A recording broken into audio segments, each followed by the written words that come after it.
السلام علیکم ورحمۃ تعالی وبرکاتہ۔ مجھے صاحب ناظرین، امید ہے آپ خیریت سے ہوں گے۔ آپ کو یہ معلوم ہے کہ ملک پاکستان میں اس وقت جو ہے وہ سیلاب کی صورتحال ہے۔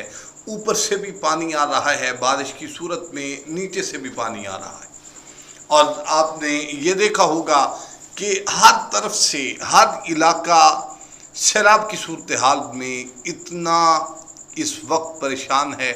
لوگ اپنے بچوں کی وجہ سے پریشان ہیں، مال کی وجہ سے پریشان ہیں، مویشیوں کی وجہ سے بہت پریشان ہیں۔ لیکن یہاں دو چیزیں میں اہم آپ کی خدمت میں عرض کرنا چاہتا ہوں، اور میری یہ درد مندانہ اپیل ہے آپ کی خدمت میں کہ یہ ہر بندہ فرض سمجھ کر یہ میرا پیغام دوسروں تک پہنچا دے کہ آج کا یہ جو مقام ہے اس پر تو سب سے پہلے اگر آپ محفوظ ہیں تو اللہ کا شکر ادا کریں۔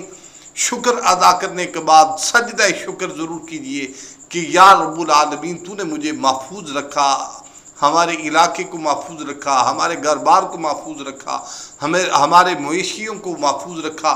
اس پر ہم تیرا شکریہ ادا کرتے۔ اور دوسرا مقام یہ ہے کہ جو اس وقت سیلاب کی زد میں علاقے آ چکے ہیں، جس میں ہمارا اوپر والا علاقہ سارا شامل ہے، ہماری بائیں طرف بھی علاقہ سارا شامل ہے، یہاں سے 30 کلومیٹر کے فاصلے پر سیلاب ہے، دوسری طرف 60 کلومیٹر کی صورتحال پر سیلاب آ چکا ہے۔ تو ہم نے آپ کی خدمت میں یہ عرض کرنا ہے کہ اس وقت سب سے اہم بات جو ہے وہ آپ نوٹ فرما لیں۔ ہوا یہ کہ بجائے اس کے کہ ہم کسی کو تسلی دیتے، کسی کے سر پر ہاتھ رکھتے، کسی کو کھانا کھلاتے، کسی کو پانی پلاتے، کسی کو خشک جگہ جو ہے وہ مہیا کرتے، کسی کو وہ خیمہ کی صورت میں کوئی چیز مہیا کرتے، کسی کو راشن مہیا کرتے، ہم نے کیا کیا؟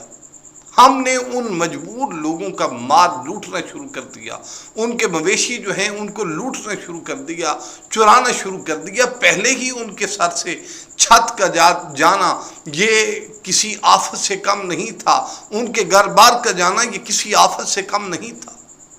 آپ کو یہ تو معلوم ہے کہ ایک گھر بنانا ہو تو انسان ساری زندگی اپنی لگا کر ایک گھر بناتا ہے۔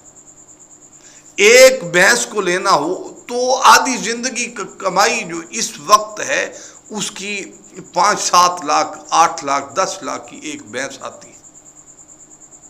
لوگوں نے ان کی مجبوریوں کا فائدہ اٹھایا تو ان کا مال کھینچنا شروع کر دیا، چرانا شروع کر دیا، گھر میں ڈاکے ڈالنے شروع کر دیا۔ تو دین اسلام نے ہمیں یہ نہیں سکھایا۔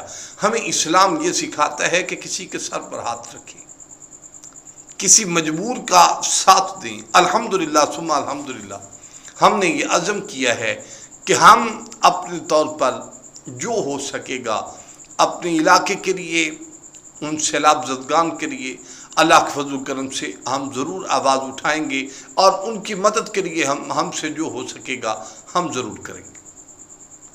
تو اگر آپ بھی اس مقام کو سوچنا چاہتے ہیں، دیکھنا چاہتے ہیں، تو آپ بھی بالیقین اس میں ضرور حصہ اپنا ملائیں، اپنے طور پر جائیں، اپنے طور پر ان کے سر پر جا کر ہاتھ رکھیں، کسی نہ کسی غریب کے کام ضرور آئیں۔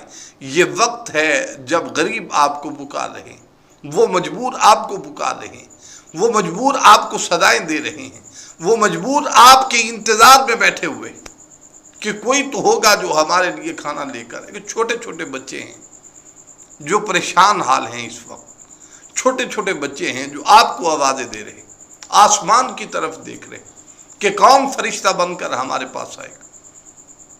تو اس وقت اللہ نے آپ کو اگر موقع دیا ہے تو آپ ان کی مدد کے لیے میدان عمل میں نکلیں۔ الحمدللہ ہم حاضر ہیں، ہم ان کی مدد کے لیے جو ہم سے بنے گا، اور جو اللہ تعالی ہمیں توفیق عنایت کرے گا، ہم ان کی مدد کا اعلان کرتے ہیں۔ اللہ کے فضل و کرم سے ہمارے آستانہ کی طرف سے ہمارا یہ اعلان ہے کہ اللہ کے فضل و کرم سے ہم جو ہو سکے گا ان کے لیے ہم میدان عمل میں لے کر ضرور آئیں گے۔ السلام علیکم ورحمۃ اللہ وبرکاتہ۔